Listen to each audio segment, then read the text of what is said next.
امروز 15 آذر 1404 است. ساعت هم ساعت 18 و نیمه، یعنی همون 6 و نیمه.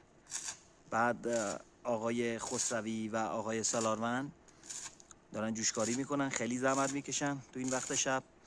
اینا چشاشون شبا برق میزنه و شب تا صبح اینا نمیخوابن.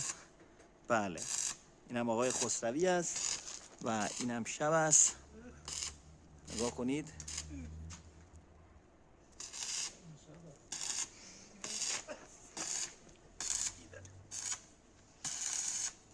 الان خسروی باید حداقل 2 ساعت اینو همینجور بگیره که آقا سالمن اینو جوش بده.